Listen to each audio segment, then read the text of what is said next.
everyone, welcome back to my channel. My name is Maggie. Today I'm going to be closing out my January budget. So I like to do a budget with me, before the next month because I do a monthly budget. And then I like to close out my month. One, make sure I'm know where my money went, if I need to pay off any like credit cards from, weekly spending or anything like that. So I go through all of those motions and then report out my final numbers, and we update some trackers, some savings goals and stuff that I have. So let's go ahead and dive in. I've got all my stuff over here. So I want to start with the income section. So I am a zero-based budgeter. I only ever budget off my salary, but during the month, I may be able to make some additional income. So I have my salary here, just like normal. I budget from last month's salary so that on the 1st, I have all the money I need for the month. So that's why these have, December as their date. And then I did have a couple of other things come through. So my Capital One interest, $38.15. This is where I keep all of my sinking funds and high yield savings accounts so they earn interest. I also have quarterly interest. I got a whole 50 cents, but hey, it's better than nothing. From my credit union, I do keep an extra month's worth of mortgage payment at my credit union account, just as kind of a buffer and like part of my emergency fund. So there is a little bit there that earns interest, but not much. Then on the 10th, I had my Discover credit card cash back come through, so $10.16 this time. And then on the 22nd, I got paid for YouTube. So this was from December in Vlogmas, $131.51. So thank you for watching my videos and interacting with me. I don't make a bunch off of YouTube. It's not my full-time job, but I really love it. And it is nice to get a little bit of money here and there. And then the last one is $823 for my fiance. Some people seem to not agree with me on this, but that's fine. That's why personal finances are personal. My fiance and I split costs. We are not married yet, so we still split costs, and I do most of the household shopping. So things like grocery shopping, picking up any household items for the house for us, toiletries, things of that nature. So, at the end of the month, I just tally up like his part of all that. And so this month he owed me $823, which he just transfers to me at the end of the month. So yeah, that's where all my income came from, which totals $5,621.28. And 17.8% of it is not from my salary. So that is just kind of a fun number I track, but it fluctuates, depending on what's going on. So now that you know the income situation, let's look at where all of that money went throughout the month. So this is my budget sheet. I do this on a spreadsheet first, but I love to share it on a paper version. I can write things and notes and all that good stuff. So we're going to be working in the actual and the percentages column here. So my expenses, I thought this was pretty interesting. I was almost exactly right on. I had budgeted $29.22 and 10 cents, and I came in at $29.20 and 12 cents. So just about $2 under budget from the expenses to actual. My couple of call outs here. My phone went up 2 cents. It always fluctuates a couple cents, so no big deal. Groceries, we were just above at 503. We budget 500, so that was good that we're really close there. Gas was lower. I budgeted 100. I only needed 34.12 this month. And then spending, I was over just a little bit, but not too bad. And some of that was due to travel. I was traveling for work for a week, so I got, a little bit of extra Starbucks and things like that. So overall, 51.95% of my total income went to my expense section this month, which I think is awesome. I remember when I used to have a car payment and things like that, when this percentage was a lot higher. So I'm very, very pleased that I'm in the 50s now. So then moving down to funds, this is where all my sinking funds and like major savings goals are kind of housed, categorized here. So a couple of call outs. I've got annual. I budgeted $215. I actually put $261.96 into my annual. When I do get paid from YouTube, I put a third of it aside into my annual sinking fund for taxes. So that is pretty much that. And then whatever, earned interest it got. Beauty is also significantly higher. So 58 of this in the parentheses is from my fiance. So he needed a restock of some of his skincare. So I purchased that for him and like billed it back to him basically. But that doesn't cover the difference. I also bought myself a at-home microfusion set, like a facial thing at home. So I'm really excited to try that. The results online look excellent, but I'm excited to try it. So that is being shipped to me, and I'll give it a try a couple of months here and see if I like it or not. But I did decide to buy that, and I just kind of cash flowed it this month.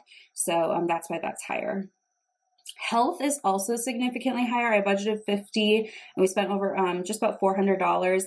We went through and decided it was a priority for us to restock our first aid and our med stash, like our medicine. We live on a lake, so we have a boat. We do have a first aid kit, pretty extensive one for the boat. Being that it's winter, we thought, let's just, stock that back up. We do carry like, normal little things, but also because it's a boat, we have like larger first aid things like Quick Claw and Bleed Stop and like quick closure kits, just because on a boat, sometimes unfortunately, large accidents can happen. So we prioritize that in stocking up on all of our normal, like over-the-counter meds. We also topped off the first aid kits in both of our vehicles. So we're feeling really good. I'm glad that we prioritized that and just kind of got it done. We thought about just kind of doing it a little bit every month, and now let's just get it done. And then the last one I want to call out is wedding. So I budgeted $645.86. I only was able to put $628.59 towards my wedding, and that's actually because of a lower expense down here. But I'm still really happy about that, over $600 more going towards the wedding fund. And so we'll update my tracker here shortly. Before I move down, the fund section was 38.85% of my total income. So lastly, we have cash flow. So this one here, the HSA top off, was the reason that my wedding fund didn't get as much. So I have an HSA account, and because we had a little bit of like some payroll changes and things happen throughout the year, I knew that I was going to have to contribute a little bit more kind of from post-tax in order to max it out, because I do want to max out my HSA every year. So I thought it was going to be like $25. It really was $173.20. So that was higher than expected, but still able to, accommodate that and check that off the list. And then I also put $44.36 towards my Roth IRA, essentially any kind of little extra money I had from a couple of different categories, I just throw into my Roth IRA. It's not the main priority. I do put quite a bit into my 401k, but I thought I'd just throw a little snowflake payment or deposit in there. So cash flow, which also includes my savings challenges, was 9.21% of my total income. So let us move along. Let's do our trackers next, and then we can wrap up on the backside. So this is my wedding and honeymoon tracker. I am getting married this summer. So I am working on saving $4,500 towards my wedding and honeymoon. The wedding is pretty much like as much as we can pay for has been paid for. There's quite a few expenses and things that'll come due, like basically the weekend of the wedding, which is fine. So we're kind of just in saving mode. I don't have anything too major as far as like bills coming due right now. So this month, as mentioned, I was able to put $628, which brings me to $882.15 on this tracker. I should note I had other savings and other tracker I did last year that is going to it. So this is not all of it. This is just my portion as well. My fiance is saving on his own, and we've just gone through and split up the cost. Like he's taking care of dinner, I'm paying for the photographer. We just went through and split those up at the beginning and are in charge of maintaining those kind of as we go. So yeah, and then we're also saving for our honeymoon. We have already bought our flights and our hotel for that trip. We are going right after our wedding, so I'm really excited for that. So the last thing we need to save for is really just like spending money, and I want to save a decent amount. I'd like to maybe like book some appointments at the spa at our hotel. And I think we're going to look at going to, a couple of like really fancy restaurants that we normally wouldn't go to. So we're going to save a little bit more for spending money than we would for any other vacation because it's our honeymoon and we said, F it, let's go for it. We don't have any debt except for our mortgage, so we feel comfortable doing that. Okay, so that is all filled in, feeling good. I've already got one row done, so we're just going to keep making our way down. The next tracker I have is for my retirement. So I am tracking my retirement savings goal for the year is 20% of my gross salary. So in January, I was able to put $1,312.58 towards retirement. So I have got a tracker down here at the bottom that I'm just going to quickly color in. This is a goal of mine after we get married and, we're going to combine some of our finances, maybe not all of it. We're still working that out. I would love to start maxing out my 401k. That won't happen this calendar year, but in future years, that is a goal of mine to get to. So that's something that, we'll see how that goes. But for this year, the goal is 20% of my gross salary. Okay, and then the last tracker I have before we go back to sinking funds and goals and things like that and wrap up the video is my mortgage amortization schedule. So I own a townhome. I bought in, 2018. So I've owned it for a few years now. And ever since I bought, I started making one extra payment a year. So what I did is I took one payment, divided it by 12 because I pay my mortgage monthly, and then added that extra amount. For me, it's about $63 onto my normal mortgage payment. So because I've been making extra payments towards the principal and all that, it is starting to snowball and I'm really getting ahead, which is very exciting. So what I have here is printed is where I should be if I wasn't making any extra payments, but what I have written in is where I'm actually at. So in interest, I should have paid $460, but I only paid $441. So that's fantastic. And then for principal, I was only scheduled to pay $293, but I actually paid $374. So that is great. And then I've got the balance. I should be at $142,108, but I'm actually at $136,448. So what I do here to track my progress is, and I actually am on the second page here, is when my actual balance surpasses the printed balance, I highlight it.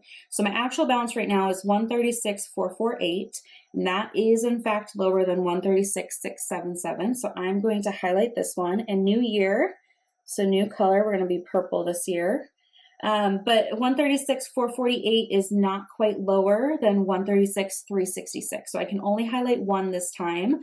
A couple times a year, I'm able to highlight two lines, which is very exciting. And this is a slow and steady race. I'm not focused on paying it off right away. We've got other things going on, but it is kind of fun to see, that snowball over time.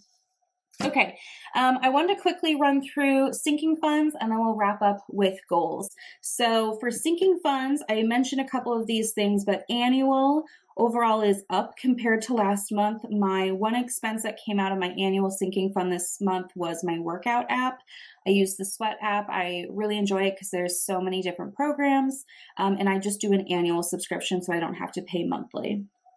Miko is my cat. I did buy him some litter. I previously was buying his litter through Chewy, but I honestly found it was just the same price, if not a little bit cheaper, to buy it locally instead of having it shipped with Chewy, even on the auto ship. So I'm just going to have his food shipped with Chewy, and then I'll just buy litter, as needed.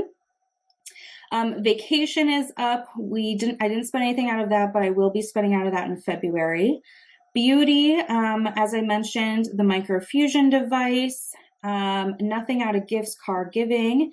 Health, I mentioned the first aid and meds restock. And then home, I did buy a new laundry basket and some hangers. And then I feel like maybe one or two other little like kitchen-y things. I can't remember, so I put etc. But that was pretty much what I bought out of my home category. So let's wrap up with goals. So my January goals, I should get my markers out. What am I thinking here? Okay, so for January goals, I wanted to put $550 towards my wedding sinking fund. I did, in fact, do that. So we'll mark it green. I also want to top off my HSA. I did that. Wanted to put $50 to my Roth. I didn't quite get there. I was in the 40s, but that's okay. That's not the most like imperative goal of mine. I wanted to close out my 2023 finances, which I did, and I posted a video of how much I saved in 2023 and just kind of talking through my percentages of my budget. So if you want to check that out, I will put it up in the cards and link it down below. I also want to have spare cash at the end of the month. This is just leftover cash from my wallet. I pull about $100 out to have in my wallet, and I have $25 left over this month, so that's great. This will be going into a savings challenge in my next savings challenge video, so stay tuned for that. And then I wanted to slow down shopping. I'm going to say I didn't exactly pass on this one because we did kind of the big bulk stock up and those things that weren't exactly planned. I mean, I do think my personal spending is going down and like those urges, but I can't say I passed at that this month. All right, so let's wrap up with my goals for February.